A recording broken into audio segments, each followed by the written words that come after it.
strange yellow cat. The cat was thin, with large, intense eyes which gleamed amber in the light. "If you were black," he muttered, "I'd welcome you. But get out." The cat's melancholy amber eyes gleamed up at him, but it made no sign and continued to follow. Like all gamblers, Gray was intensely superstitious, although he'd had experience of the futility of all supposedly luck-bringing mascots. But this wretched yellow cat that ought to have been black didn't irritate him as might have been expected. "Come on then, you yellow devil, we'll eat together." It was a bitterly cold, misty night, and as Gray stumbled numbly across the street, he noticed that the yellow cat had disappeared. Gave no thought to the incident until a few minutes later, at the top of the stairs, he saw the creature lying across the threshold of his door. He said to himself, "That's odd." The cat looked at him impassively with brooding, sullen eyes. Gray opened the door. Silently, the yellow cat rose and entered the shadowy room. There was something uncanny, almost sinister in its smooth, noiseless movements. Gray was a card sharper and professional gambler, but his credit was exhausted. He was cold, hungry, and desperate. Presently his clothes, the last possession, would betray him, and no longer would he be able to borrow the casual trifle that started him nightly in his desperate bout with fortune. At first, Gray couldn't see the cat. As he lit the small gas ring, which was the room's sole luxury, it jumped noiselessly to the floor, approached, and stretched its lean, yellowish body very softly, but plaintively. It began to mew. Gray cursed it. Then he turned to the cupboard and took out a cracked jug. He poured out the little milk it contained into a plate. The cat drank with the fierce rapidity which betokens hunger and thirst. Gray watched it idly as he poured whiskey into a cup. He drank and refilled the cup. The cat looked up. Gray became uncomfortably aware of its staring yellow eyes. Seized with a crazy impulse, he poured the whiskey from his cup into the remainder of the milk. "Share and share alike," he cried. "Drink, you..." And the yellow cat snarled at him, and Gray was for a moment afraid. Then he laughed, as if to himself for allowing his control to slip. The cat went to the foot of the bed, its eyes gleaming warily in Gray's direction. Usually, the morning found Gray profoundly depressed and irritable. For some unaccountable reason, he felt now almost light-hearted. He counted his money and decided to obey an impulse to buy food for the cat, and at the cost of a few pence, added a portion of raw fish to his purchases. On the way home, he was hailed by a voice he'd almost forgotten. "Gray, just the man I want to see. You'll have a drink? I've just touched lucky." A little later, Gray emerged from the public house the richer by £5, which the other had insisted on lending him in return for past favours. Now, what exactly the past favours had been, Gray was too dazed to inquire. Didn't even remember the man's name.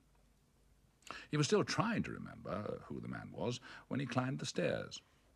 It was when his eyes alighted on the yellow cat that he suddenly remembered. The man was Felix Mortimer, and Felix Mortimer had shot himself during the summer. Anyway, the £5 note was real enough. He methodically placed the fish in a saucepan and lit the gas ring. Presently the cat was eating. Gray, turning the £5 note in his hand, wondered whether the cat had after all changed his luck. But his thoughts kept reverting to Felix Mortimer. The next few days left him in no doubt. At Granny's he won steadily. From roulette he turned to chemin de fer, elated to find that his luck held good.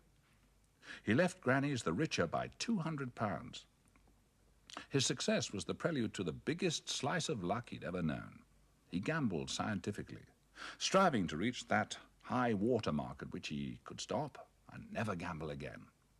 But somehow he couldn't make up his mind to leave the poverty-stricken room. He was terribly afraid it would spell a change of luck. He tried to increase its comfort, but it was significant that he bought first a basket and a cushion for the yellow cat. For there was no doubt in his mind that the cat was the cause of his sudden transition from poverty to prosperity. In his queer, intensely superstitious mind, the yellow cat was firmly established as his mascot. The days passed, and Gray became ambitious. He was now within reach of that figure he fondly imagined would enable him to forsake his precarious existence, and he decided to move into more civilized surroundings. He procured an expensive wicker contraption to convey the yellow cat from the garret to his newly acquired maisonette. It was furnished in abominable taste, but the reaction from sheer poverty had its effect. One day, Gray met a woman who was different from any other woman he'd ever met.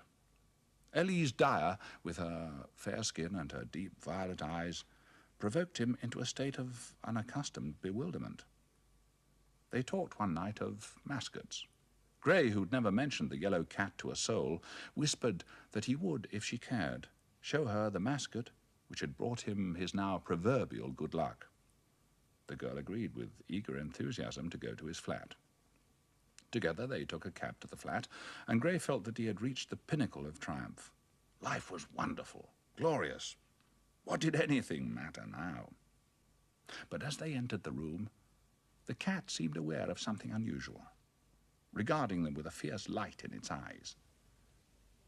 The girl screamed. "For God's sake, take it away," she cried. "I can't bear it." She began to sob wildly and retreated towards the door.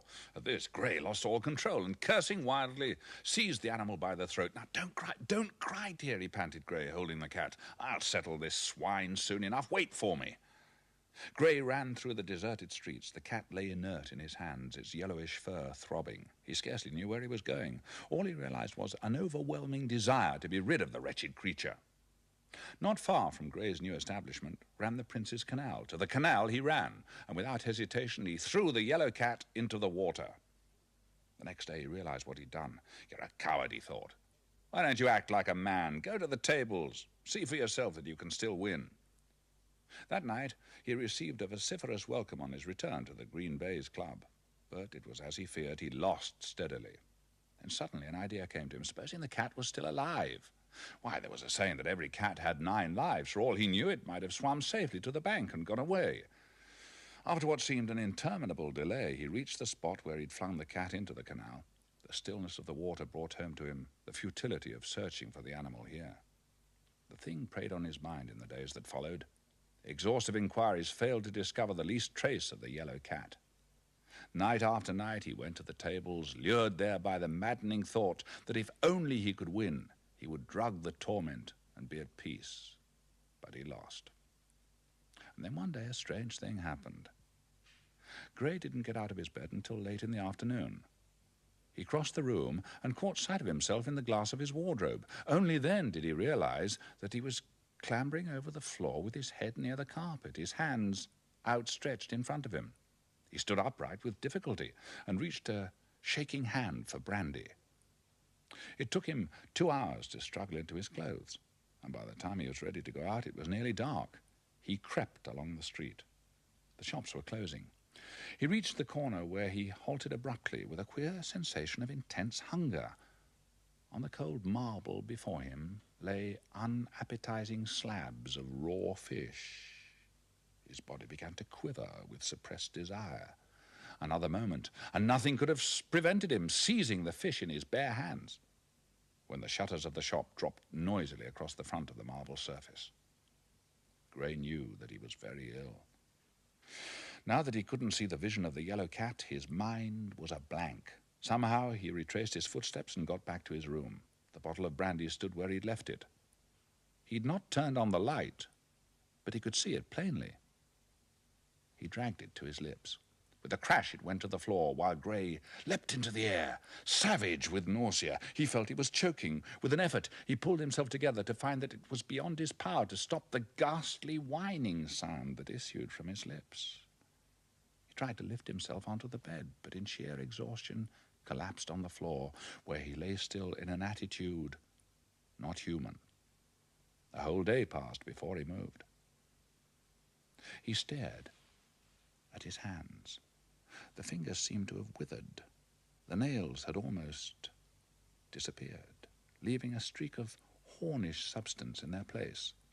In the fading light, he saw that the backs of his hands were covered with a thin, almost invisible surface of coarse, yellow fur. Unimaginable horrors seized him. The thread of his brain was being stretched to breaking point. Presently it would snap, unless the yellow cat alone could save him. To this last human thought he clung in an agony of terror. He groped his way stealthily towards the one place which the last remnant of his brain told him might yield the secret of his agony. Down the silent bank he scrambled headlong towards the still water. On the edge of the canal he halted, his eyes searching the depths of the motionless water. There he crouched, searching, and there in the water he saw the yellow cat. He stretched out the things that were his arms, while the yellow cat stretched out its claws to enfold him in the broken mirror of the water.